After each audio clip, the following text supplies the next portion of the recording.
આપણી દાળ ઢોકળી તૈયાર રેડી થઈ ગઈ છે. હવે જોઈશું આપણે કેવી બની છે આપણી દાળ ઢોકળી મસ્ત.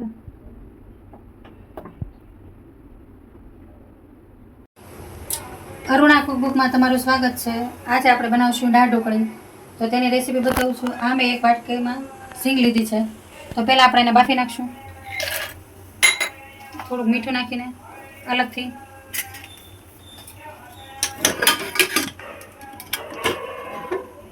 સિંગ બફાય ત્યાં આપણે તમને બતાવું છું કે મેં એક વાટકો તુરની દાળ લીધી છે. તેને મેં ધોઈને રાખી છે. હવે આપણે એને કુકરમાં નાખી દઈશું અને એની 4 સીટી વગાડવાની છે. આપણે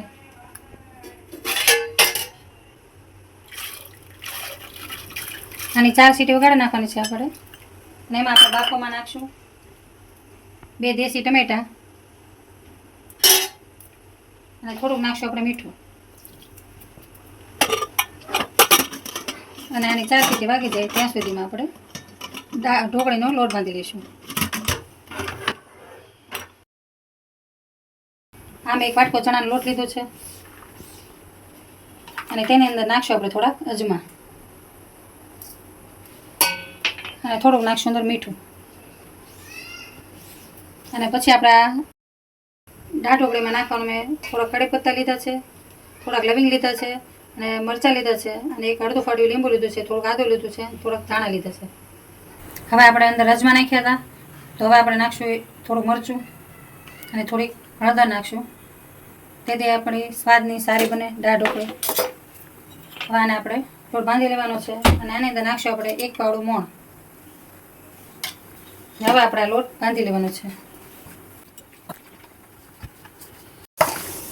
આ લોટ આપણો સરસ મજાનો બંધાઈ ગયો છે. ચણાનો લોટ મસ્ત દાળ ઢોકળીમાંથી લીધો તો અને હવે આપણે આને વણી નાખશું. રોટલીની જે વણી નાખવાની છે. મુરલાવાળા મોટા થોડા વાળવાના છે એટલે મોટી રોટલી વણાય આપણી. અને ચણાના લોટની બનાવવાની છે. આની અંદર ઘણા ઘઉંનો લોટની બનાવે છે તે સ્વાદ નથી આવતો બહુ, અને ચણાના લોટની સારી બને છે એટલે હું ચણાના લોટની બનાવું. અને હું તમને વણી બતાવું છું.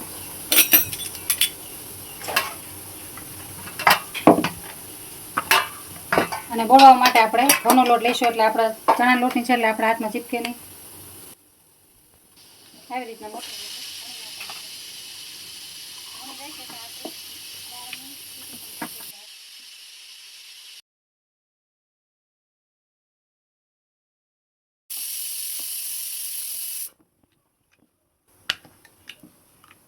આપણે મસ્ત રોટલી પાતળી વણી નાખવાની છે. પછી આપણે એને કટ કરી નાખવાની છે.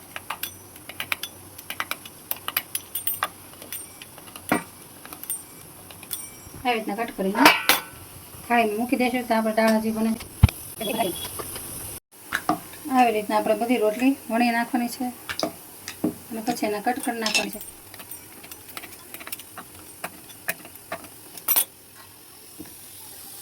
આવી રીતે બધી રીતે કરી નાખવાની છે. પછી આપણે દાળની અંદર નાખશું. ઉકળતી દાળમાં નાખવાની છે. હવે આપણે દાળ બફાઈ ગઈ છે.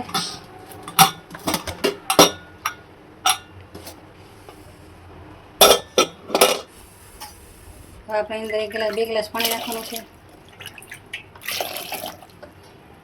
પછી આપણે એને ઝેરી લઈશું.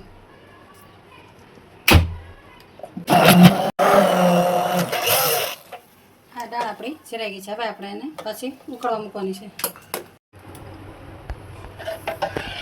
હવે આપણે દાળમાં અંદર મેં 2 ગ્લાસ પાણી નાખ્યા એટલે થોડીક આવી રાખવાની છે આપણે દાળ, કારણ કે ચણાના લોટની ઢોકળી આવશે તો જાડી દાળ બની જશે તેની સાથે, એટલે આપણે આવી રીતના રાખવાની છે. હવે આપણે એની અંદર નાખશું થોડીક હળદર અને 1 ચમચી આપણે નાખશું થોડુંક મરચું એટલે તીખી સારી થાય. અને આપણે 1 ચમચી અંદર મીઠું નાખશું. અને પછી આપણે મરચાં લીધા હતા તે આપણે આમને ઉકળવામાં નાખી દઈશું.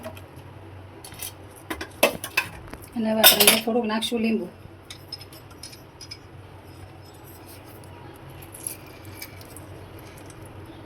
હવે આને ઉકાળી નાખવાની છે આપણે. ઉકળી જાય એટલે તમને બતાવું. હવે આપણી દાળ ઉકળી છે તો હવે આપણે એની અંદર નાખશું ઢોકળી.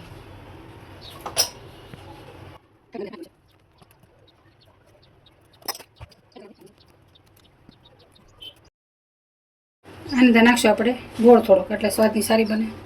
અને આવી રીતના બધી ઢોકળી આપણે નાખી દેવાની છે. આ બધી ઢોકળી આપણે અંદર નાખી દઈશું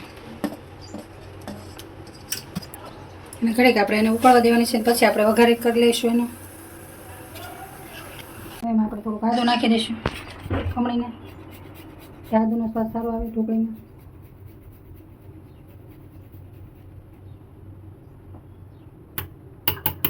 અને હવે આપણે આ સિંગદાણા મેં અલગ એક સીટી વગાડ્યા હતા બાફામાં, એ આની અંદર નાખશું હવે.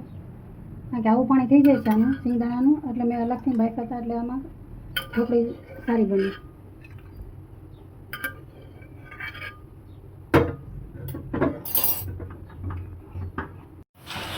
આપણે મસ્ત દાળ ઢોકળી ઉકળી ગઈ છે સરસ મજાની, જો તમે.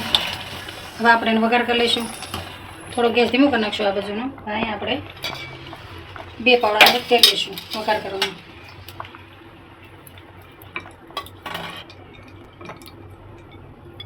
બે પાવડા આપણે તેલ લીધું છે. હવે આપણે જોઈશું કે આપણું તેલ આવી ગયું. આપણું તેલ આવી ગયું છે. હવે આપણે એની અંદર વઘાર કરી લઈશું. ગેસ થોડો ધીમો રાખી દેવાનો છે.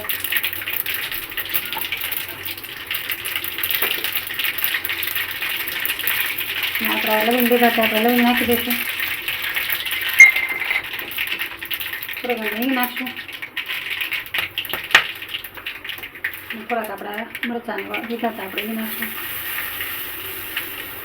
આમાં આપણે થોડો ગરમ મસાલો નાખી દઈશું અને થોડુંક ઉપરથી લાલ મરચું પણ નાખશું, એટલે મરચું બળી ન જાય. હવે આપણે વઘાર આની અંદર નાખી દેવાનું છે.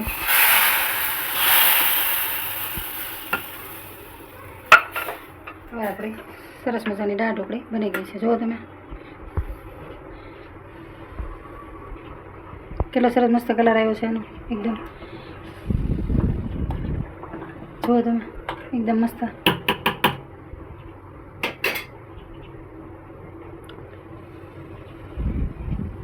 હવે આપણે દાળ ઢોકળી જરીક ઉકળી જાય એટલે પછી આપણે એથી ઉતાર લેવાની છે અને પછી આપણે સર્વ કરશું. આપણે અંદર થોડા ધાણા નાખશું અને પછી આપણે દાળ ઢોકળી મસ્ત હલાવી નાખવાની છે એકદમ. આપણી દાળ ઢોકળી તૈયાર રેડી થઈ ગઈ છે. હવે જોઈશું આપણે કેવી બની છે આપણી દાળ ઢોકળી મસ્ત.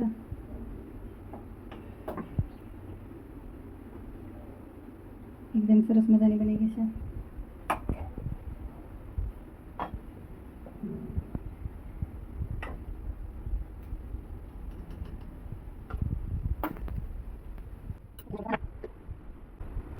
થોડાક આપણે કાંદા નાખશું એની અંદર, એટલે એનો સ્વાદ વધારે આવે ઢોકળીમાં. આપણે હવે થોડાક નાખી દઈશું કાંદા.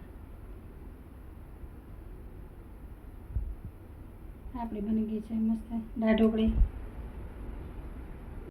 તો ચાલો હવે આપણે દાળ ઢોકળી ટેસ્ટ કરીએ કેવી બની છે આપણી દાળ ઢોકળી.